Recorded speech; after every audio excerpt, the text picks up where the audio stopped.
जगन्नाथ जी को सब लोग उड़िया भाषा में पता नहीं क्या क्या बोल के उनको आनंद कराते हैं। रथ यात्रा होती तब भी उड़िया में ही कुछ बोलते हैं। मंदिर में भी सब लोग जाके उड़िया में ही कुछ कहते होंगे।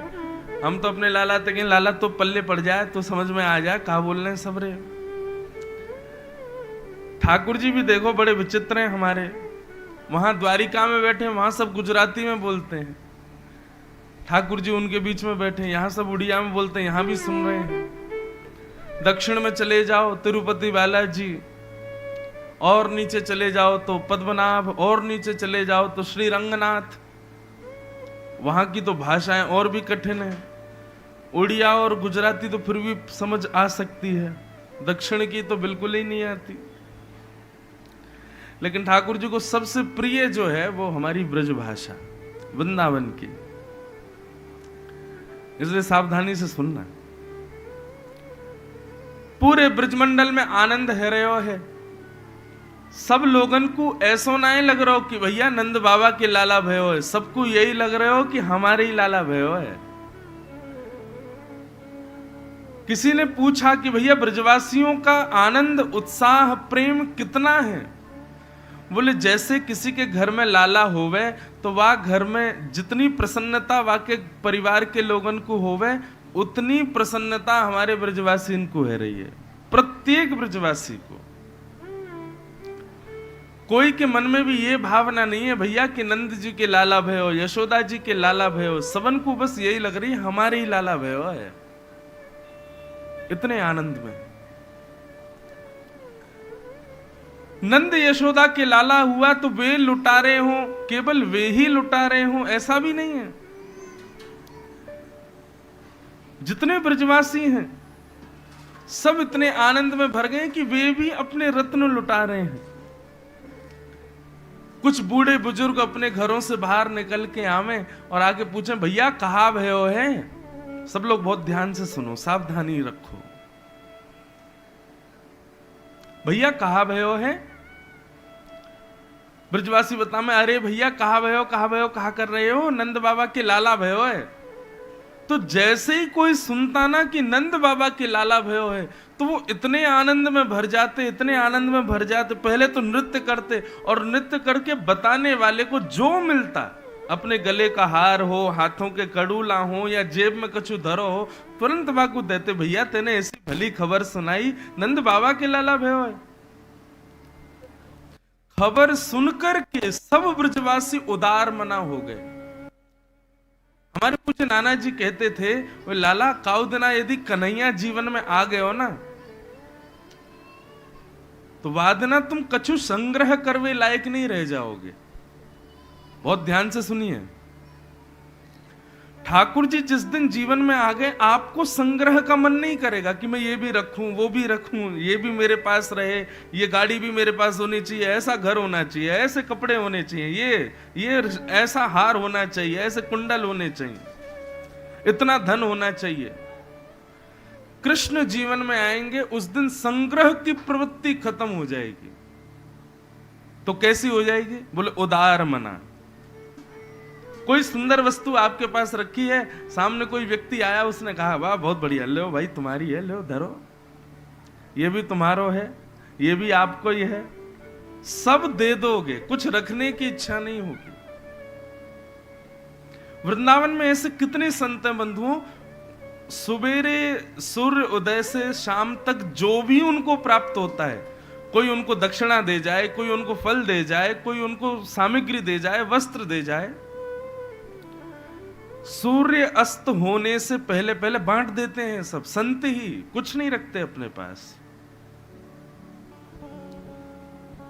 कृष्ण जीवन में आएंगे तो संग्रह की प्रवृत्ति खत्म हो जाएगी। रखोगे नहीं, फिर आप बांटोगे, दोगे, सबको लुटाओगे। कल यहां से चॉकलेट टॉफी लुटाई जा रही थी। क्यों? हमारी सामर्थ्य इतनी ही है। लेकिन कृष्ण जब जीवन में वास्तव में आ जाएंगे ना तो ये सामग्रियां नहीं लुटाएंगे, हम खुद ही खुद लुटा देंगे। हमारे पास जो है सब दे देंगे, ले भैया ये ले, पकड़ो। एक मेरी कथा हुई थी दिल्ली में। बहुत वर्ष पुरानी बात। तो वहां कथा में जो मुख्य यजमान थे उनके पिताजी, वो मेरे को कथा में बोले, महाराज जी मुझे ना राम जी के साक्षात दर्शन हुए हैं। मैंने कहा बाबा ये सब बात गोपनीय रखनी चाहिए, बतानी नहीं चाहिए। भगवत दर्शन, भगवत स्वप्न आवे, भगवत दर्शन हो, अनुभूति हो, ये सब प्रचार का विषय नहीं है। प्रेम प्रचार का विषय नहीं होता, प्रेम तो गोपनीय रखा जाता है। जिस प्रेम का प्रचार कर दिया जाए, समझो वो प्रेम ज्यादा दिन टिकने वाला नहीं है। मैंने कहा भगवत मिलन की भाव जो है ये सब प्रेम का स्वरूप है, इसको प्रचार मत करो बाबा। बोले नहीं नहीं, बस मैं आपको बता रहा हूं कि मुझे राम जी मिले हैं। अब कोई बोल देता है तो हम हाँ हाँ कर देते हैं, अब उसको क्या बोलें। परंतु वास्तव में उनकी एक स्थिति देख करके मुझको लगा कि निश्चित इनको राम जी मिल गए होंगे। जिस दिन रुक्मणी विवाह था, उस दिन रुक्मणी विवाह पे उन्होंने क्या किया, एक इलेक्ट्रॉनिक की शॉप पर गए, वहां से टीवी खरीद लाए, फ्रिज खरीद लाए और जाने क्या क्या खरीद लाए। खरीद करके ट्रक में लोड करवा दिया। बाइक खरीद लाए, टीवी खरीद लाए और जाने क्या क्या, जो भी सामान उनको ठीक लगा सब खरीद लाए। घर वालों को पता ही नहीं है, पूरे परिवार के लोग व्यवस्थाओं में लगे हैं। और इतने में ही जैसे ही कथा प्रारंभ होने लगी तो धीरे धीरे सामान आने लगा। घर वाले सब बोले ये सामान क्या आ रहा है। इतने में तो महाराज पूरा एक एरिया भर दिया सामानों से। घर वाले सब उनसे जाके कहें बाबा ये क्या है। बोले ये ऐसे ही है, सामग्री आई है, किसी ने भेजी है, अब सब में लुटवा देंगे, सबको दे देंगे, जिसको जो हाथ में पड़ेगा। किसी को टीवी देंगे, किसी को फ्रिज देंगे, किसी को कुछ देंगे, किसी को एसी देंगे। इतनी सामग्री उन्होंने पूरी सुनने वाले श्रोताओं में लुटवा दी। महाराज उस दिन तो लॉटरी लग गई, सुनने वाले जो आए, कोई फ्रिज लेके गया, कोई टीवी लेके गया, कोई कुछ लेके गया। और घर के सब लोग मुझको शाम को गए, महाराज जी देखो कैसी बुद्धि हो गई इनके, हमको बताया तक नहीं, लाखों का सामान लाए, सब में बांट दिया। मैंने कहा भैया इनको राम जी मिल गए, इनको ठाकुर जी का दर्शन हुआ है। और ठाकुर जी का दर्शन जिसको होता है ना, उसको उसके अंदर फिर संग्रह की इच्छा नहीं होती। मैंने वो देगा, सबको बांटेगा। ये केवल गाया नहीं जाता, ये वास्तविकता है। हाथी दीने, घोड़ा दीने, और दीनी पालकी, बालकन को लाडू पेड़ा, बूढ़िन को लापसी, कड़े दीने, छड़े दीने, सब बांट रहे हैं नंद बाबा। नंद बाबा को कोई सामान्य सा आकर के भी कहते अरे बाबा बधाई हो। बाबा कहे अरे तो को कहा दूं नहीं, इतको भैया अभी जाइयो मत, तो को कुछ दूंगो फिर जाइयो। और कहीं से भी कोई सामग्री लावे, उसका मोल कितना, सामने वाला उसका अधिकारी है कि नहीं, कुछ विचार नहीं करते। नंद बाबा दे देते, इतने उदार मना हो गए नंद बाबा। नंद बाबा के मन में आया, बोले भैया दान करें तो दिखाना नहीं चाहिए। ब्राह्मणों को बुलाया, ब्राह्मणों ने आकर के स्वस्ति वाचन किया। स्वस्ति वाचन के बाद ब्राह्मणों को गेहूं के, चावलों के पहाड़ बना बना करके थाल में सजा करके दिए। ब्राह्मण सब कहने लगे बाबा आपके 80 साल बाद लाला भयो है, ये कहाँ गेहूं चावल दे रहे हो, या तो बढ़िया तो कछु धन देते, कछु सोने चांदी की सामग्री देते, बधाई देनी होती तो। नंद बाबा बोले अब हम में सामर्थ्य ना है, आप यही ले जाओ, गेहूं के पहाड़ छोटे छोटे, चावल के पहाड़, दाल के पहाड़, ऐसे थाल में बना करके और सब ब्राह्मणों को दिए। ब्राह्मण थोड़े उदास से हो गए, बोले कि बताओ क्या गेहूं चावल, अब इनको कहां लिए घूमे। जैसे तैसे बेचारे वो थाल लेके अपने घर गए। अरे ब्राह्मणी सुनो, नंद बाबा के लाला भयो है, उनने ये दाल चावल गेहूं ये सब पहाड़ सजा के दिए, इनको डिब्बान में भरो। ब्राह्मणियों ने जैसे ही महाराज वो पहाड़ जो दाल चावल और उनके बने हुए थे उनको समेट करके डिब्बा में भरने लगे, तो बाहर से तो वो गेहूं दाल और चावलों से ढके हुए थे। जैसे ही वो हटा के देखा तो अंदर हीरे जवाहरात रत्न मणियां और ना जाने कैसे कैसे रत्नों से भरे हुए। ब्राह्मणों के नेत्र सजल हो गए, बोले जय हो नंद बाबा की। कोई ज्यादा प्रशंसा ना कर दे, कोई ये ना कहते अरे देखो नंद बाबा ने ऐसे ऐसे पहाड़ दान किए भैया, सोने के चांदी के हीरों के। सबसे छुपाने के लिए बाहर से दिखा रहे हैं कि गेहूं चावल और दाल हैं, पर भीतर से तो रत्न भरे हुए हैं। ऐसी उदार मना श्री नंद बाबा हो गए।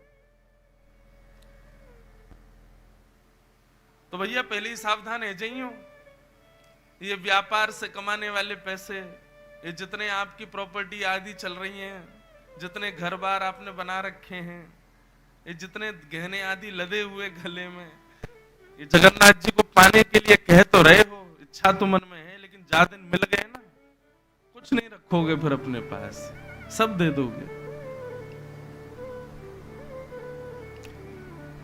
उदार मना। अच्छा बंधुओं, ये उदार मना लोग जो होते हैं ना, जो बहुत बांटते हैं, निश्चित ही उनके अवगुण नष्ट हुए होते हैं, इसीलिए वो ऐसा करते हैं। अच्छा, उदार मना भी दो प्रकार के होते हैं। एक तो होते हैं उदार मना, उदार सबको बांटते हैं, लेकिन उसके बाद में डंडोरा भी पिटवाते हैं, हमने इतना दिया, ये किया, वो किया। और एक होते हैं कि कुछ भी करने के बाद कुछ बताते नहीं, वो श्रेष्ठ है, उनको समझो कृष्ण मिले। भागवत जी में राम जी के विषय में आता है कि जब श्री राम जी अयोध्या के राजा बने, लंका से लौट करके आए, और जब राज्य तिलक हुआ राज्याभिषेक के बाद, तो ब्राह्मणों ने, जिन्होंने स्वस्ति वाचन गाया था, जिन्होंने राम जी का अभिषेक करवाया था, उन ब्राह्मणों ने एक एक करके आके प्रणाम किया। तो राम जी ने किसी को हाथ के कड़ूला उतार करके दान में दे दिए, किसी को कानों के कुंडल उतार के दान में दे दिए, किसी के पैरों को कड़ूला दे दिए, किसी को कौंधनी उतार के दे दी, किसी को गले की माला दे दी। लेकिन ब्राह्मण कोई 10, 15, 20 तो थे नहीं, लाखों की तादाद में ब्राह्मण आए थे।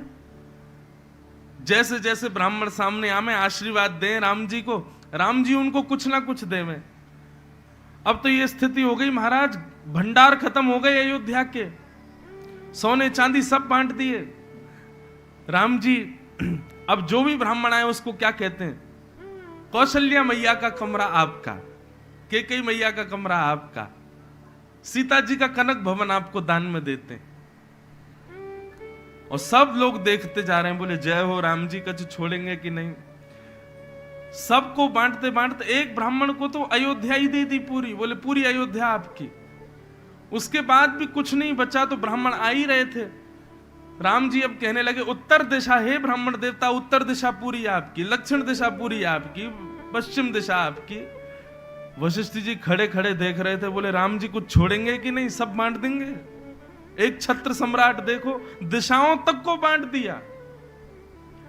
लेकिन ब्राह्मणों की कतार लंबी अभी चलते ही आ रहे।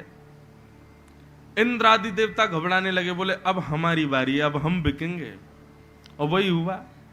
जैसे ही ब्राह्मण आए, राम जी बोले हाँ भाई, इंद्र की पदवी है ब्राह्मण देवता आपकी, ब्रह्मा की पदवी आपकी, सूर्य की पदवी आपकी, तीनों लोक दान कर दिए राम जी ने।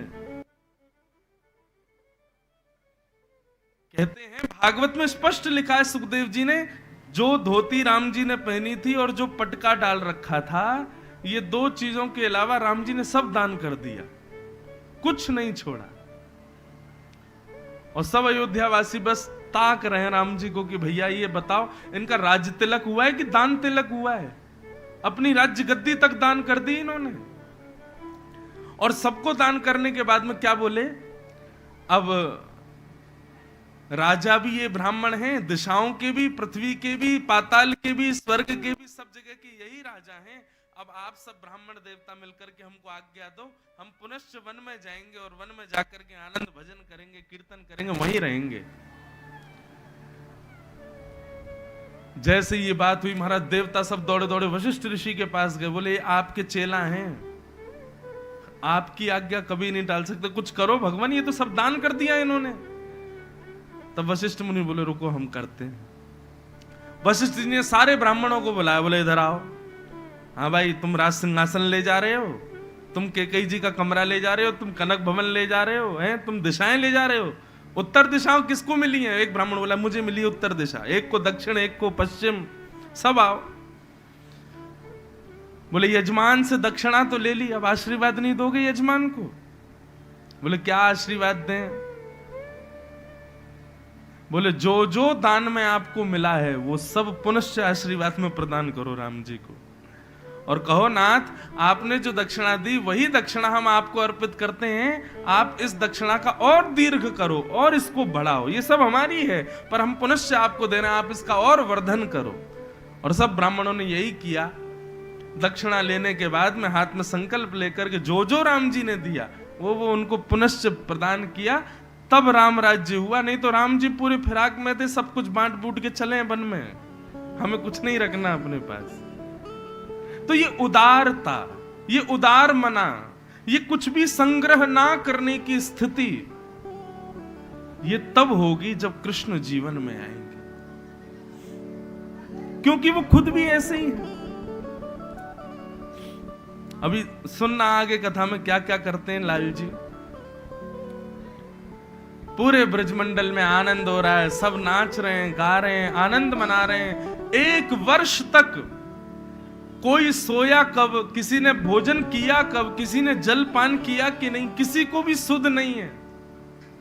सब केवल नाच रहे हैं और बधाइयां दे रहे हैं। जुग जुग जीवेरी यशोदा मैया तेरो ललना, जुग जुग जीवेरी यशोदा मैया तेरो ललना, जुग जुग जीवेरी यशोदा मैया तेरो ललना, जुग जुग जीवेरी यशोदा मैया तेरो ललना।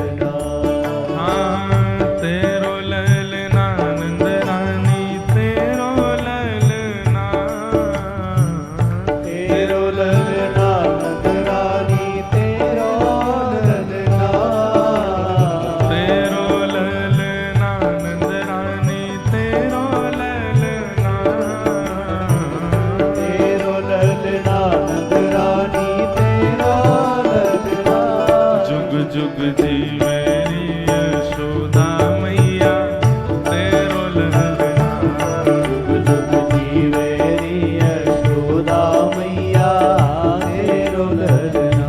अरे वो बड़े भागते यशोदा मैया ऐसो सुत तन जायो, बड़े भागते यशोदा मैया ऐसो सुत तन जायो, बड़े भागते यशोदा मैया ऐसो सुत दिन जायो, बड़े भागते यशोदा मैया ऐसो सुत दिन जायो।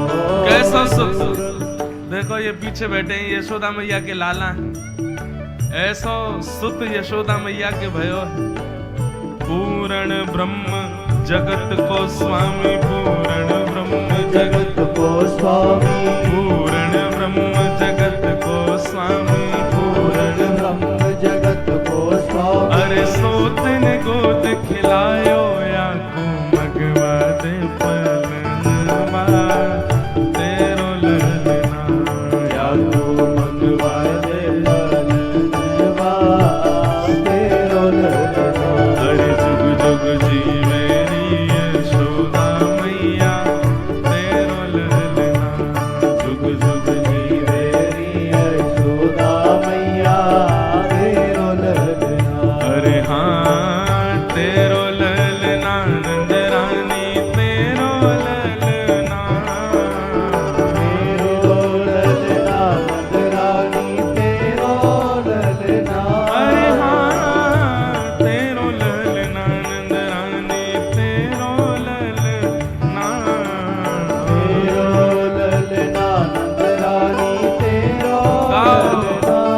जुग जुग जीवेरी यशोदा मैया तेरो ललना, जुग जुग जीवेरी यशोदा मैया। और नंद के लाला की बधाई हो।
बढ़िया घड़ी होगी जब तुम्हारो लाला मैया मैया कह के बोले गो। तुम ते मैया के गो, बलराम ते भैया के गो, नंद बाबा ते बाबा के गो। हमारे कान तो तरस दे जल्दी ते लाला ऐसा है जा 6-7 महीना को फिर मैया बोले, बाबा बोले, भैया बोले, या के स्वर सुनवे को हमारे कान तरस रहे हैं। धन्य घड़ी जब हो यशोदा मैया कह के बोले, धन्य घड़ी जब हो यशोदा मैया कह के बोले। नूपुर बांध दो चरणन में घुटमन घुटमन डोले, नूपुर बांध दो चरणन में घुटमन घुटमन डोले। नूपुर बांध दो चरणन में घुटमन घुटमन डोले, नूपुर बांध दो चरणन में घुटमन घुटमन डोले। पकड़े बाबा की उंगलियां तेरो ललना, पकड़े बाबा की उंगलियां तेरो ललना। हरि जुग जुग जी मेरी ललनानी मैया तेरो ललना। जुग जुग जी मेरी ललनानी मैया तेरो ललना। जुग जुग जी मेरी यशोदा मैया तेरो ललना। जुग जुग जी मेरी यशोदा मैया तेरो ललना। मैया तेरो ललना, मैया तेरो ललना। नंद बाबा तेरो ललना, नंद बाबा तेरो ललना। यशोदा तेरो ललना, यशोदा तेरो ललना। नंद बाबा तेरो ललना, नंद बाबा तेरो ललना।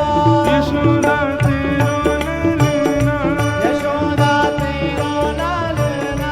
यशोदा तेरो ललना। यशोदा तेरो ललना। सब ब्रजवासी आनंद से नाच रहे हैं, गा रहे हैं, बधाइयां दे रहे हैं, आशीष दे रहे हैं लाला को जाकर के।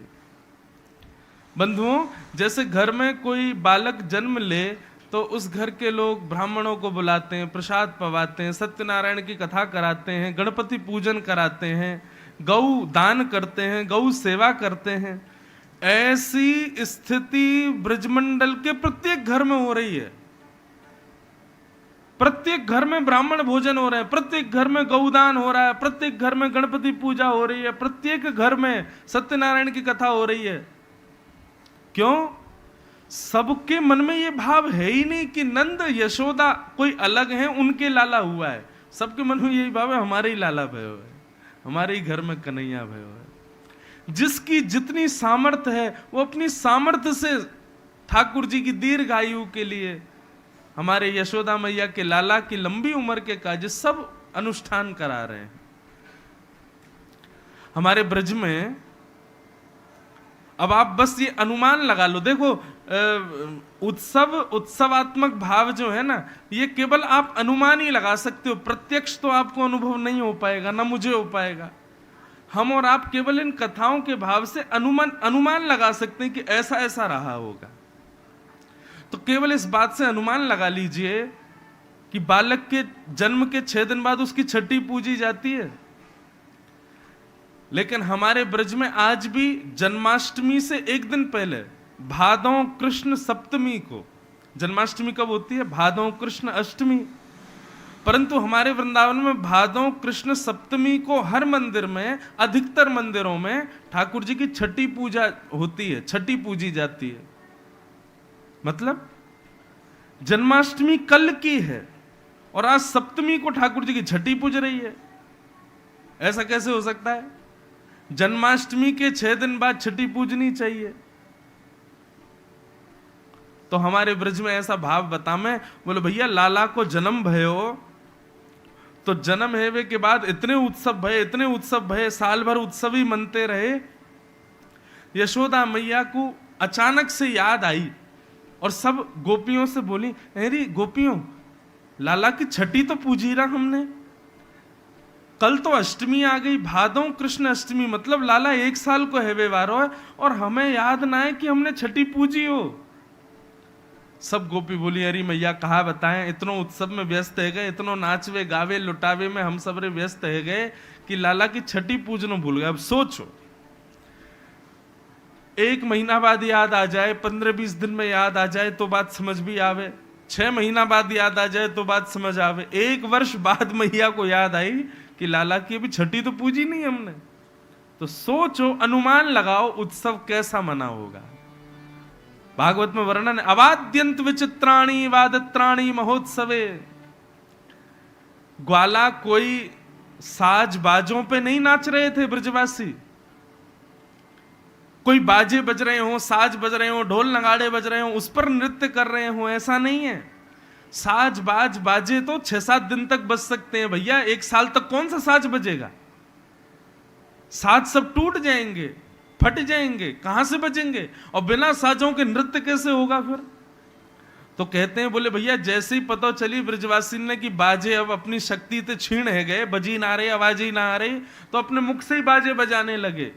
कोई अपने हाथन से विचित्र विचित्र करताल बजाने लगे, कोई बजवे वाली सामग्री को लेके आमे वामे डंडा मार मार के बजामे और उत्सव मना रहे हैं। कोई एक दूसरे की कमर ही बजा रहे हैं, कोई एक दूसरे की चांद पे ढोलक बजा रहे हैं। इस प्रकार सब लोग ब्रजवासी आनंद कर रहे हैं। अद्भुत। ब्रज में जो उत्सव सुख मन रहा है उसका भाव बताया गया। ठाकुर जी जीवन में आएंगे तो बंधुओं ऐसी स्थिति होगी, ना देह की सुध, ना समय की सुध, ना खाने की सुध, ना रहने पीने की सुध, ना संग्रह की सुध, बस सब आनंद ही आनंद हो जाएगा।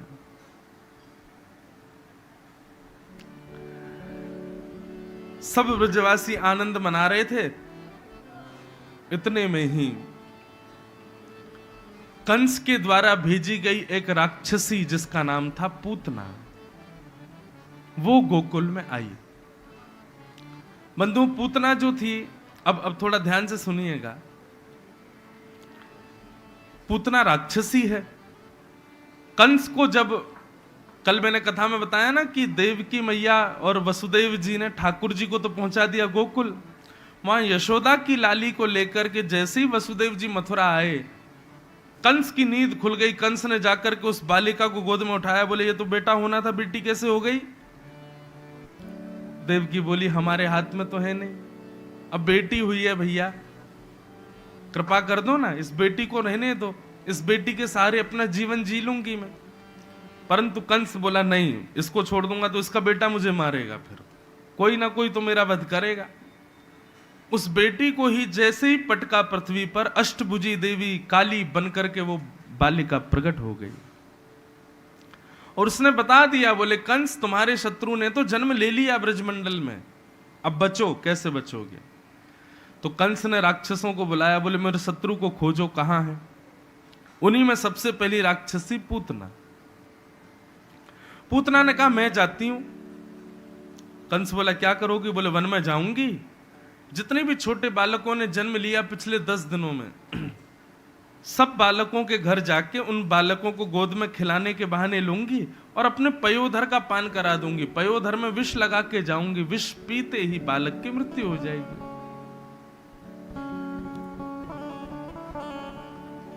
और पूतना ने अपना रूप बदल लिया।